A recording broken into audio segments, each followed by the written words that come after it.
rankings. Okay, welcome back everyone. For today's video we are going to be taking a look at a very exciting game from the 10th round of the Tata Steel chess tournament being let's restart. Welcome back everyone. For today's video we are going to be taking a look at a game played in the 10th round of the Tata Steel chess tournament being held in the city of Wijk aan Zee in the country of the Netherlands. Now today we have a rematch between the two players who played for the World Championship quite a while back, between Ding Liren from China and Jan Nepomniachtchi from Russia. Now that match was really tightly contested. Both players had many opportunities to win it. In the end, Ding Liren would prevail, but today both players are back playing in Tata Steel, and will Nepo get his revenge? Let's take a look.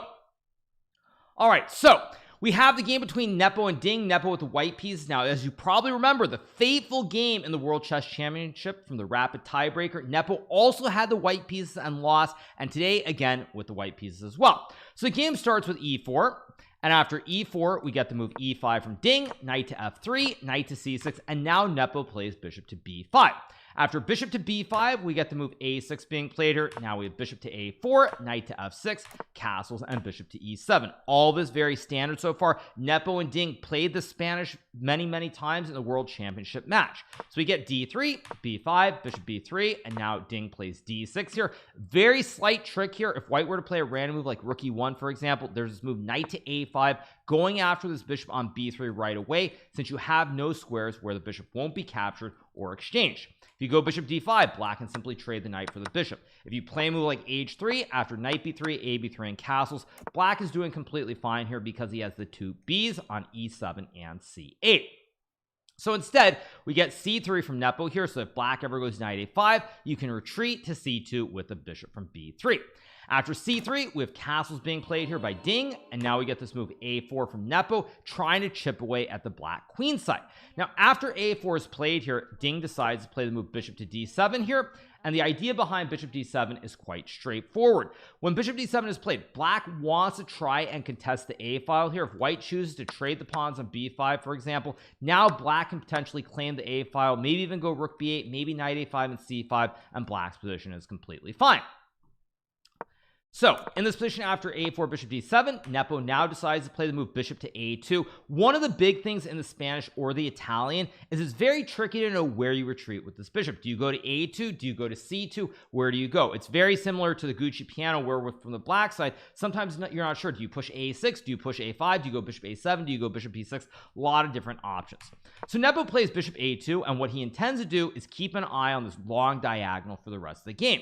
So here Ding plays the move h6. Now we get this move h3 being played. After h3 we have rook to e8 being played by Ding, and now we get this move bishop to e3 from Nepo. After bishop to e3 we now get this move rook to b8 being played, and after rook to b8 we get knight bd2.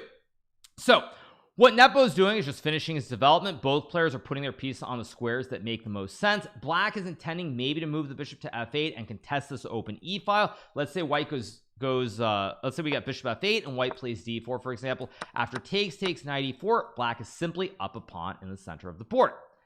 So after bishop to f8, Nepo decides to play this very aggressive move g4, and now we see the point behind Nepo putting this bishop on a2. He wants to attack on the king side. He wants to put pressure on his pawn on f7, because if we go back a couple of moves, for example back here, the rook on f8 guards this pawn on f7.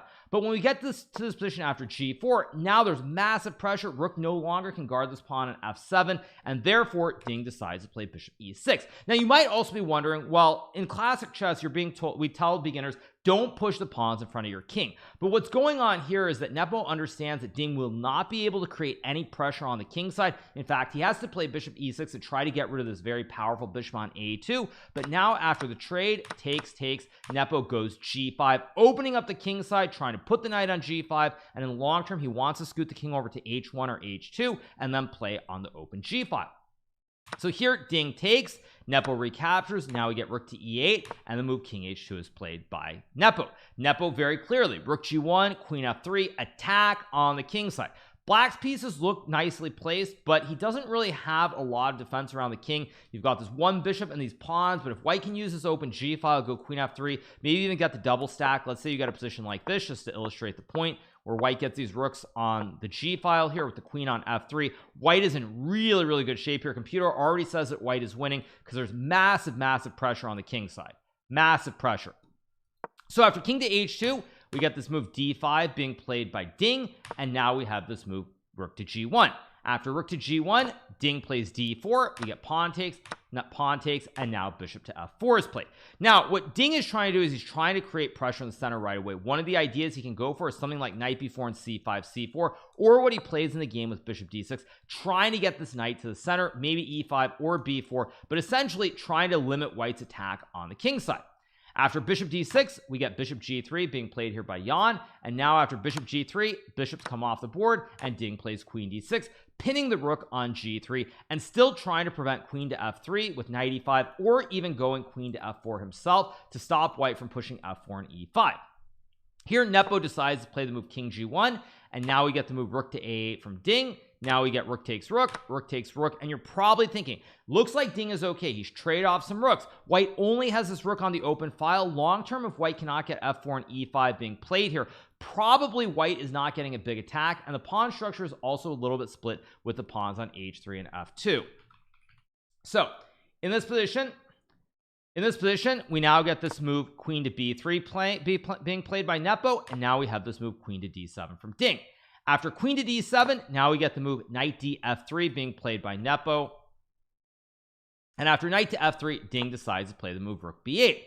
Now the position is already starting to go downhill a little bit for Ding at this point, because Nepo goes queen to c2 here with the idea of knight to h4, and after queen to c2, we get this move rook b6 guarding the knight on c6, and now Nepo plays this move e5. After e5, the knight on f6 is under a lot of pressure here, and we get this move knight to h5. After knight to h5, Nepo plays the move rook to g4, pressuring this pawn on d4 with the knight and the rook, and potentially intending to play either queen c5 or knight to e4.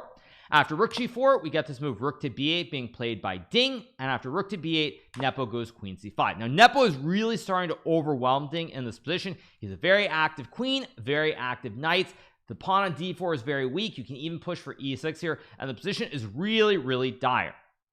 So here Ding decides to play rook d8, trying to guard this pawn on d4 with the rook, the queen, and the knight, but now Nepo plays knight to e4. While this might not be the best move, it's a very logical move with the idea of playing for knight f6 check and putting pressure on the king, or even just trading the knights. You also have ideas like, let's say black goes rook b8 and you get I think rook to h4 here is very strong, pressuring this knight. Black is probably just lost. If you go g6, I sack the rook and I fork the king and the queen. Additionally here, there's also this idea of e6 as well. So you go rook b8 e6, creating this attack towards both of D's knights on c6 and h5. So here Ding plays the move queen to e6, and now Nepo goes for the move rook to h4. Great move from Nepo here, pressuring the knight on h5. Black has very limited ways to try and defend it. One of the ways is to play rook d5. If you don't go rook d5, you either have to play queen f5 here, or queen g6 or g6. Now if you go queen f5, I take the horse, you take my horse, and now there's a nasty fossil with knight f6 checking the king, and white wins this queen on f3 via capture or via classic right triangle.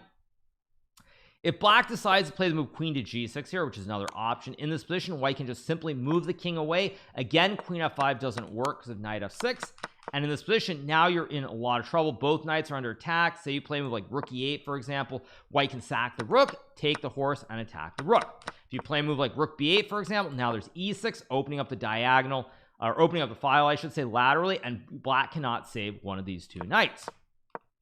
So here we get the move rook to d5 being played by Ding. Nepo goes queen to a3, and now we have this move g6 being played by Ding. After g6, we get this move knight fg5, and here Ding abruptly resigns the game. And the reason that he resigns the game here is pretty straightforward.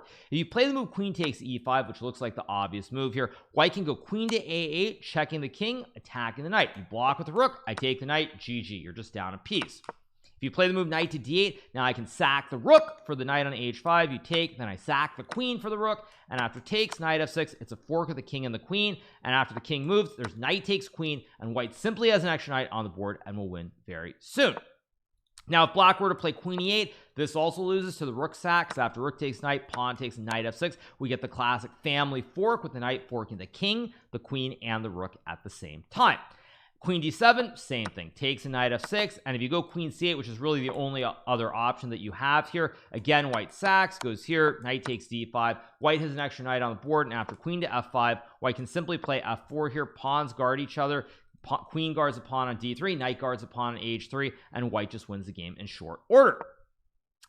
And if you were to play queen e7, the one last line, after queen to a8 here, this is also just winning, because if you block with the knight, you simply lose the rook, and when you block with the rook, I take the knight, and it's GG on the spot. So after knight fg5, Ding Liren resigns this game against Jan Nepomniachtchi. He gets crushed in a paltry 36 moves, and it's definitely very surprising to see Ding lose again. He's having a very, very poor tournament. I believe he has now lost 3 games while he's only won 1 game. So a very, very poor performance from the world champion. I would say even beyond that, it really does shed light on why a lot of us these days do consider Magnus Carlsen to essentially be the world champion, even though he doesn't have the title, because it's really, really hard to believe that when we see these games that Ding is playing against Nepo and others in Tata Steel, that he is the best player in the world.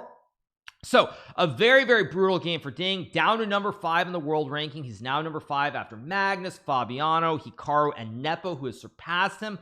Nepo up to number 4 in the world, since I just mentioned him right above Ding. Having a relatively decent tournament. He's still in the hunt potentially to win. He did lose yesterday, but this big win today does put him back in the hunt for Red October. So we'll see what happens in the final couple of rounds of Tata Steel, but it's definitely going to be an exciting finish for us the fans. For Ding, maybe not an exciting finish certainly, but nonetheless for us the fans, it's exciting to see all these decisive games, see these rematches of players who played in the World Championship match, and see their best stuff.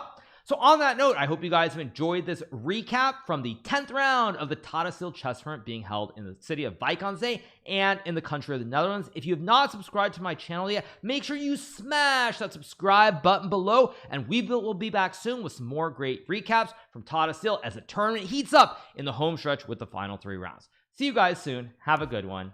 Bye.